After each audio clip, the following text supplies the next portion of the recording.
आदाब, ये आकाशवाणी है। खबरों के साथ मैं फुरकान खान।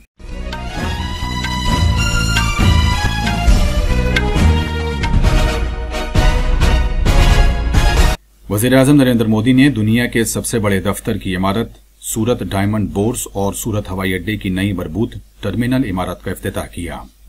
वज़ीर-ए-आज़म आज शाम वाराणसी में नमो घाट पर दूसरे काशी तमिल संगम का आगाज भी करेंगे।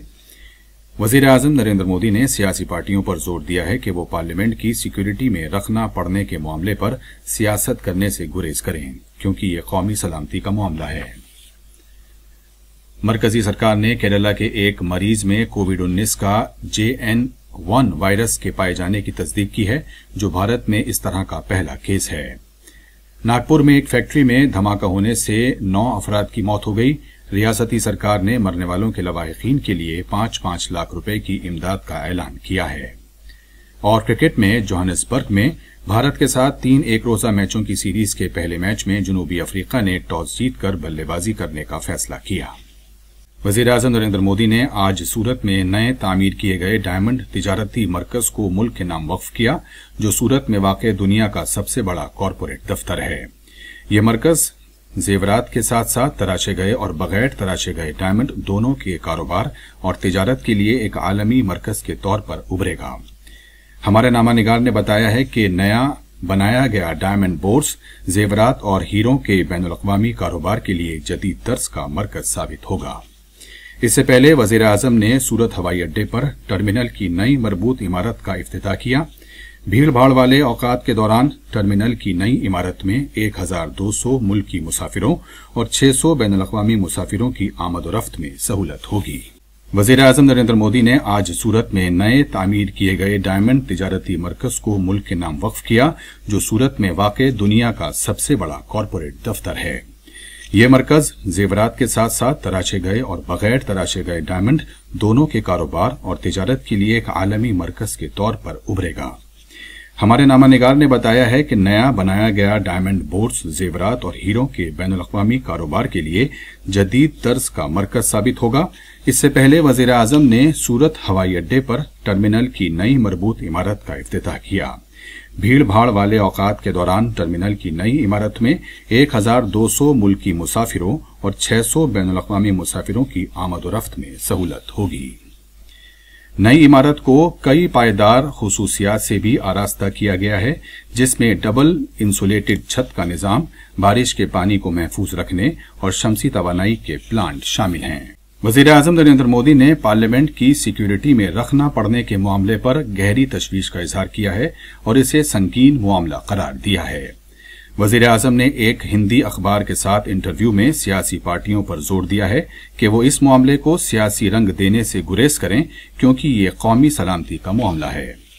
जनाब मोदी ने कहा कि लोकसभा के स्पीकर ने छानबीन का हुक्म दे दिया है और साजिश का पर्दाफाश किया जाएगा।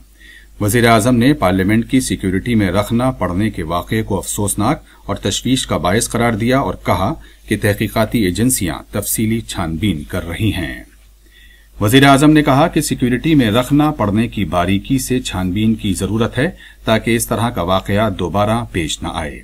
जनाब मोदी ने कहा कि यह जानना अहमियत का हामिल है कि इस वाक़े के पीछे सरगर्म अनासिर और मुल्जिमों की मंशा क्या थी। जनाब मोदी ने अपोजिशन पार्टियों से भी अपील की कि वो पार्लियामेंट में तामीरी रोल अदा करें। इस मामले पर पार्लियामेंट के दोनों ऐवानों की कार्रवाई गुज़िश्ता 2 दिन तक मुलतवी करना पड़ी। इससे पहले जुमेरात को एक मीटिंग में वज़ीर-ए-आज़म ने सरकर्दा वजीरों को यह हिदायत दी थी कि वो लोकसभा में सिक्योरिटी में रखना पड़ने के वाक़े को इंतहाई संजीदगी से लें।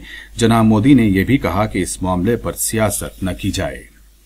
उन्होंने मुस्तकबिल में इस तरह के वाक़यात की रोकथाम के लिए इज्तिमाई तौर पर एहतियाती इक़दामात किए जाने पर भी जोर दिया।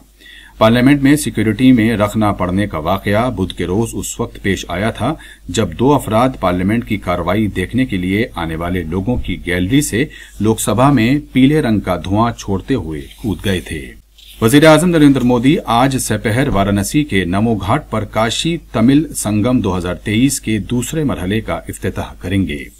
वो आज से अपने पार्लिमानी हलके के 2 रोजा दौरे पर रहेंगे। तकरीबन 20,000 करोड़ रुपए के बकदर कई तरक्याती प्रोजेक्टों के आगाज के अलावा वाराणसी से एक और वंदे भारत एक्सप्रेस ट्रेन को झंडी दिखाकर रवाना करेंगे। हमारे नामानिगार ने खबर दी है कि इस मौके पर वजीर आजम कन्याकुमारी वाराणसी तमिल संगम ट्रेन को भी झंडी दिखाकर रवाना करेंगे। काशी तमिल संगम के दूसरे मरहले का आगाज आज से हो रहा है, जो 30 दिसंबर तक जारी रहेगा। तमिल वफ्द का पहला जत्था, जो 15 दिसंबर को चेन्नई से रवाना हुआ था, आज सुबह वाराणसी पहुंच गया, जहां इसका रवायती अंदाज में इस्तकबाल किया गया।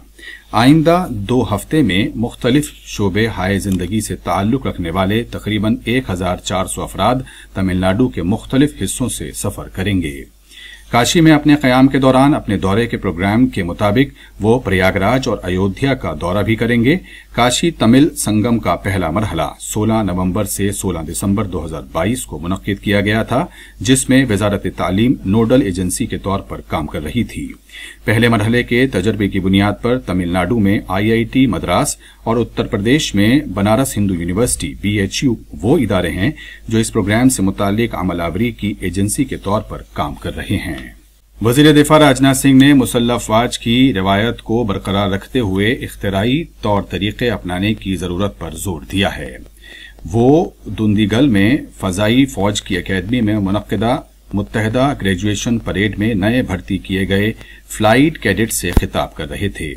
जनाब सिंह ने कहा कि रिवायात पर कारबंद रहना अहमियत का हामिल है, लेकिन इसके साथ साथ इख्तिराई तौर तरीके भी इख्तियार किए जाने चाहिए।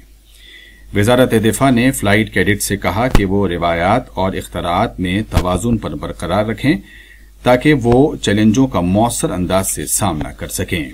इस मौके पर फजाइया के सरबराह air chief marshal VR Chaudhry भी मौजूद थे। इससे पहले जनाब राजनाथ सिंह ने तरबियत मुकम्मल होने पर ग्रेजुएट फ्लाइट कैडेट्स को सदर जमहूरिया का परचम पेश किया। इससे कबल 200 से ज्यादा फ्लाइट कैडेट्स ने परेड में हिस्सा लिया। इनमें 25 खातून अफसर भी शामिल थीं, जिनमें 8 भारतीय बहरिया से, 9 भारतीय कोस्ट गार्ड से और 2 दोस्त मुल्कों से थीं। ये खबरें आकाशवाणी से नश्र की जा रही हैं। केरला में कोविड-19 से मुतासिर होने वाले अफराद की तादाद में इजाफा होने की इत्तला मिली है। रियासत में एक शख्स को कोविड-19 का JN1 वायरस का पता लगा है। रियासत में गुज़िश्ता चंद हफ्तों से कोविड के मामलात बढ़ रहे हैं।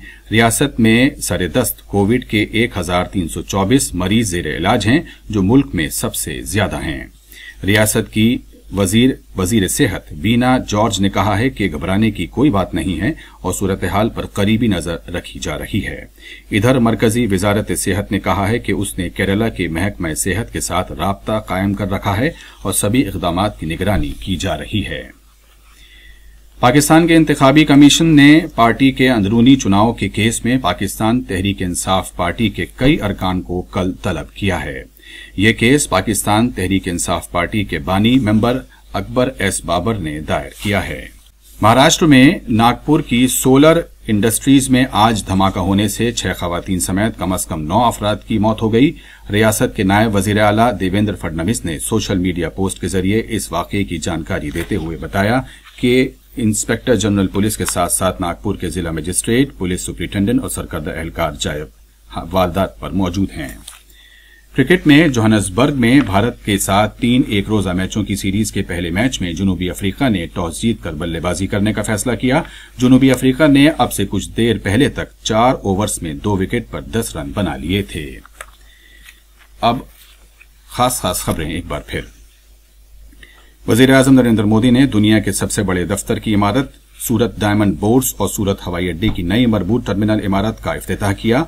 वजीर आजम आज शाम वाराणसी में नमो घाट पर दूसरे काशी तमिल संगम का आगाज भी करेंगे। वजीर आजम नरेंद्र मोदी ने सियासी पार्टियों पर जोर दिया है कि वो पार्लियामेंट की सिक्योरिटी में रखना पड़ने के मामले पर सियासत करने से गुरेज करें, क्योंकि ये कौमी सलामती का मामला है। मरकजी सरकार ने केरला के एक मरीज में कोविड-19 का JN1 वायरस पाए जाने की तस्दीक की है, जो भारत में इस तरह का पहला केस है। इसी के साथ खबरें खत्म हुई।